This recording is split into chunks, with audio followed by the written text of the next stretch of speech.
அன்பார்ந்த மீனராசி அன்பர்களே, மீனராசி அன்பர்களே, அற்புதமான கால நேரம். இதை போல ஒரு கிரக அமைப்பு நீ தேடினாலும் கிடைக்காது. இந்த ஜூலை மாதம் மீனராசிக்கு அவ்வளோ சிறப்பாக இருக்கு.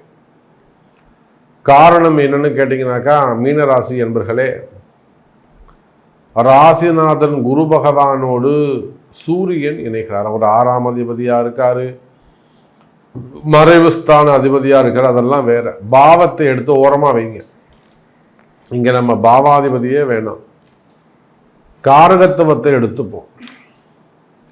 கிரகத்துடைய காரகத்துவத்தை வச்சு பார்க்கும்போது குரு சூரியன் தொடர்பு, நல்ல உயர்ந்த தொடர்புகள் உங்களுக்கு கிடைக்க போகுது. ஒரு சாதாரண ஒரு ஸ்கூலில் படிக்கக்கூடிய மாணவருக்கு கவர்னர் ஒரு பரிசு கொடுத்து ஒரு ஃபோட்டோ பிடிச்சா எப்படி இருக்கும்? சாதாரண ஒரு கிராமத்தில் கவர்மெண்ட் ஸ்கூலில் வேலை செய்யக்கூடிய டீச்சருக்கு நல்லாசிரியர் விருது கிடைச்சா எப்படி இருக்கும்?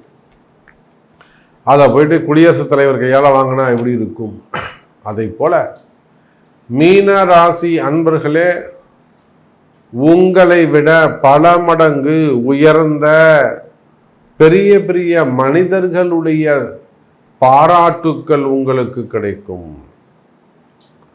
உங்களை விட உயர்ந்த மனிதர்களுடைய தொடர்புகள் உங்களுக்கு, நட்பு கிடைக்கும், தொடர்புகள் கிடைக்கும், உருவாகும். அப்படி கிடைக்கின்ற பொழுது உங்களுடைய வாழ்க்கை தரம் பல மடங்கு உயரும். ரொம்ப தாழ்ந்த சூழ்நிலையில் இருந்தாலுமே கூட கிடுகிடுகிடுன்னு ஒரு வளர்ச்சி அடையக்கூடிய காலம். அதனால தான் சொன்ன மீனராசி என்பர்களே, இந்த மாதிரி ஒரு கிரக அமைப்பு அமைவது கடினம். அப்பேற்பட்ட ஒரு அற்புதமான கிரக அமைப்பு குரு சூரியன் தொடர்பு உங்கள் மீனராசிக்கு 4ஆம் இடத்துல கேந்திரத்தில் அமைந்திருக்கிறார்கள். அற்புதமான கால நேரம். அரசாங்கத்தில் ஒர்க் பண்ணக்கூடியவர்கள், அரசு அதிகாரிகள், கவர்மெண்ட் ஜாப் செய்யக்கூடியவங்க, ஐஏஎஸ்ஸாக இருக்கலாம், ஐபிஎஸ்ஸாக இருக்கலாம், செக்ரட்டரி, சீஃப் செக்ரட்டரி, அல்லது ஐஏஎஸ் துறையில் இருக்கக்கூடியவர்கள், அல்லது வேறு ஏதேனும் உயர்ந்த பதவிகள் இருக்கக்கூடிய டைரக்டர், சேர்மேன், அந்த மாதிரியான அல்லது நிறைய பதவிகளில் இருக்கக்கூடியவர்கள், அரசாங்க பணியாளர்கள், இவங்க எல்லாருக்குமே கூட நீங்கள் வேலை செய்கிற இடத்துல உங்கள் வேலையில் ஏதேனும் எதிரிகளுடைய தொந்தரவுகள் இருக்குமே ஆனால் இருக்கும். உங்கள் எதிரி உங்களை விட ரொம்ப சாதாரணமானவனாக இருப்பான், ஒன்றுத்துக்கும் உதவாதவனாக இருப்பான், அவங்களுக்கு கீழ்ப்படிஞ்சவனாக இருப்பான். ஆனால் அவன்தான் கலகத்தை உண்டு பண்ணுவான். அது ஆணாக இருந்தாலும் பெண்ணாக இருந்தாலும் சரிதான். அன்றைக்கெல்லாம் பிடபிள்யூவில் ஒர்க் பண்ணக்கூடிய ஒரு உயர் அதிகாரி, அவர் சொன்னார்னா அந்த ஜோனலுக்கே அவர் தான் நீர்வளத்துறையில் இருக்கிறாங்க. ஆனால் அதை விட உயர்ந்த ஸ்தானத்தில் இருக்கக்கூடிய ஒரு அமைச்சர், அதே போல் கீழே இருக்கக்கூடிய அவர் கீழே வேலை செய்யக்கூடிய ஒரு பெண், அவங்களுக்கு ரொம்ப தொடர்ந்து கலகத்தை இவர் என்னெல்லாம் செய்கிறாரோ அதெல்லாம் கொண்டு போய் இந்த அமைச்சர்கிட்ட சொல்ல வேண்டியது. இவங்க 2 பேருக்கும் முட்டிக்கும். சொல்லி கொடுக்குறது இந்த அம்மா. அப்புறம் என்ன ஆகுதுங்க, கடைசியில் அவருக்கு கொண்டு ஒரு சட்ட சிக்கலில் மாட்டி விட்டுட்டாங்க.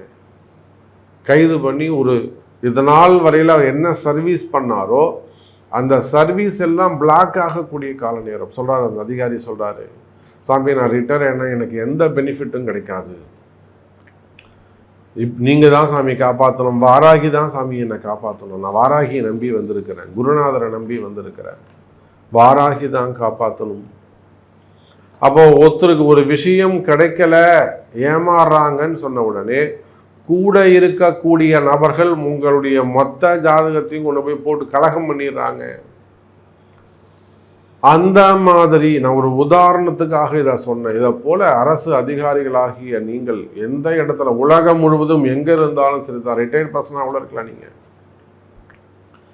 அல்லது பிரைவேட் ஜாப் செய்யக்கூடியவர்களாக இருக்கலாம், தனியார் துறையிலும் இது இருக்கலாம். வேலை செய்கிற இடங்களில் உங்களை தினம் போட்டு கொடுக்கறது, கலகம் பண்ணுறது, வேணும்னு உங்கள் ஜாபை லாக் பண்ணுறது, ப்ரமோஷனை கட் பண்ணுறது, இது போன்ற அவப்பெயர்களை ஏற்படுத்துவது, சட்ட சிக்கலில் கொண்டு போய் உங்களை மாட்டி விடுறது, இந்த மாதிரியான பிரச்சனைகள் எல்லாம் இருக்குமே. ஆனால் அப்படிலாம் கிடையாதுங்க, இந்த மீனராசியில் வந்து தப்பு இல்லைங்க இவர் பேரில் அப்படின்னு உண்மை தெரியக்கூடிய காலம். புரியுதா சார்? இவர் மீனராசி சார், நீங்கள் ஆணாக இருந்தாலும் பெண் அதிகாரியாக இருந்தாலும் சரிதான் சார். இவர் மீனராசி சார், இவர் பேரில் தப்பு இல்லைங்க, அந்த அம்மா தான் கலகம், அந்த அவரு தான் கலகம் பண்ணி கொடுத்துருக்காரு, உயர் அதிகாரி அவர் சப்போர்ட் பண்ணிட்டாருங்க அப்படின்னு உங்கள் பேரில் நல்ல பேர் கிடைக்கக்கூடிய காலம். அவப்பெயர்கள் விலகி குடும்பத்தில் அல்லது சமுதாயத்தில், தொழில் அமைப்புகளில், அக்கம் பக்கத்தில் தேவையில்லாத மன குழப்பங்கள், தேவையில்லாத மன பயம், வீண்பழி அவமானங்கள், தலைகுனிவுகள், செய்யாத குற்றங்களுக்கான தண்டனைகள், அதிகாரிகளுடைய மிரட்டல்கள்,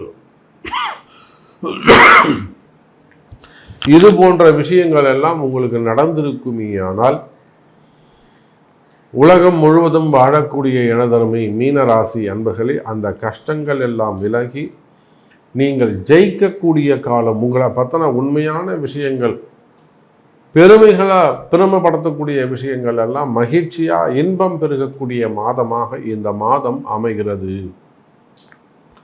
அதே போல் 6ஆம் இடத்தில் இருக்கக்கூடிய செவ்வாய்க்கேது, அதே சமயம் சிறு சிறு விபத்துக்கள் இருக்கும். ரொம்ப கவனமாக எச்சரிக்கையாக, செய்வினை கோளாறுகள் போன்ற விஷயங்களில் மிகுந்த எச்சரிக்கையாக இருக்க வேண்டும். மீன ராசி என்பர்களே, உடல்நிலை ஆரோக்கியத்தில் அதிக அக்கறை தேவை. உடல்நிலை ஆரோக்கியத்தில் மிகுந்த அக்கறை தேவை. ரொம்ப எச்சரிக்கையாக, ரொம்ப கவனமாக நடந்து கொள்ள வேண்டும். ரொம்ப நாளாக ட்ரீட்மெண்ட் எடுத்துக்கிட்டு இருக்கீங்க, ஒரு பர்மனெண்ட்டாக ஒரு டிசீஸ் இருந்து வருது, சுகர் இருக்குது, பிபி இருக்குது, அது ஒரு கிட்னி எஃபெக்ட் இருக்குது, கிரியேட்டினா இருக்குது, எலும்பு பிரச்சனைகள் இருக்குது, இது பிளட் ரிலேட்டடாக ப்ராப்ளம் இருக்குது, கேன்சர்ஸ் அது மாதிரி இருக்குது. அப்போ உடல்நிலை ஆரோக்கியத்தில் அதிக அக்கறை தேவை. ரொம்ப எச்சரிக்கையாக, ரொம்ப கவனமாக நடந்து கொள்ள வேண்டும். அப்படி ஏதேனும் ஹெல்த் இஷ்யூஸ் இருக்குமே ஆனால், உடல்நிலை ஆரோக்கிய குறைவுகள், நோய் நொடிகள் இருக்குமே ஆனால், நிச்சயமாக ரொம்ப தொடர்ந்து ட்ரீட்மெண்ட் எடுத்துக்கிட்டு இருக்கீங்க, அது சக்ஸஸே ஆகலை. அப்போ நிச்சயமாக ஒரு முறை உங்கள் பிறப்பு ஜாதகத்தை கொண்டு, சாமி பாருங்கள் எனக்கு இந்த மாதிரி நோய் இருக்குது, நான் எல்லா ட்ரீட்மெண்ட் எடுத்துகிறேன், பெரிய பெரிய ஆஸ்பத்திரிலாம் போயிட்டேன், பட் அதில் என்னால் வின் பண்ண முடியல, நோய் குறைய மாட்டேங்குது, இப்போது இது இன்னும் கண்டினியூ ஆகுமா, இதுக்கு என்ன மாற்று வழி, நம்ம இன்னும் ஆயுள் பாவம் நீடிப்பதற்கு, எக்ஸ்டெண்ட் பண்ணுறதுக்கு என்ன வழி இருக்குது, நீண்ட நாட்கள் ஆரோக்கியமாக உயிர் வாழ்வதற்கு என்ன வழிமுறைகள் இருக்குது அப்படின்னு உங்கள் பிறப்பு ஜாதகம்தான் அதை தீர்மானிக்கும்.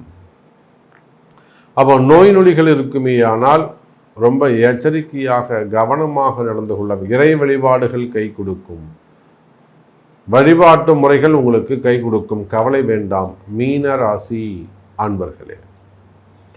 அதே போலத்தான் கடன் சுமைகள், கடன் பிரச்சனைகள், நிச்சயமாக மீனராசி என்பர்களே கடன் சுமைகள், கடன் பிரச்சனைகள் இருக்குமே ஆனால் இந்த மாதம் கடன் சுமை குறைவதற்கு வாய்ப்பு. இஎம்ஐ கட்டுறது, கடன் கொடுத்த வாக்குறுதிகளை காப்பாற்றுவது, இந்த மாதம் நான் உங்களுக்கு இவ்வளோ கொடுத்துட்றேங்க அந்த மாதிரிலாம் சொல்கிறோம் இல்லையா, அந்த கொடுத்த வார்த்தைகளை காப்பாற்றுவது, இஎம்ஐ கட்டுறது.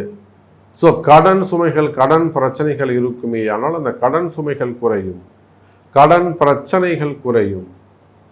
அதே போலத்தான் மனசில் இருக்கக்கூடிய பயம், மறைமுகமான பிரச்சனைகள், கண்ணுக்கு தெரியாத பிரச்சனைகள், மன பயம், மன குழப்பங்கள் இருக்குமே ஆனால் ரொம்ப டிப்ரெஷனாக இருக்குது சாமி, மனசு ஏன் இவ்வளோ குழம்புது, ஏன் இவ்வளோ பயப்படுதுன்னே தெரியல, அது மாதிரி டிப்ரெஷன்ஸ் இருக்குமே ஆனால் அந்த மன குழப்பங்கள் எல்லாம் விலகி மன மகிழ்ச்சியான முறையில் இந்த மாதம் உங்களுக்கு அமையப்போகுது. நல்லது நிறைய நடக்கப் போகுது. ஸோ மீனராசி என்பர்களே, நன்மை நடக்கும், இன்பம் பெருகும் என்பதை சொல்லிக்கொண்டு, உங்களுடைய பிரச்சனைகளுக்கு உங்கள் ஜாதகம் தீர்மானிக்கும் என்பதை சொல்லிக்கொண்டு, மீண்டும் வேறு ஒரு அற்புதமான பதிவில் உங்களை சந்திக்கிறேன். நன்றி, நமச்சிவாயம். ஜெய் வராகி, ஜெய ஜெய.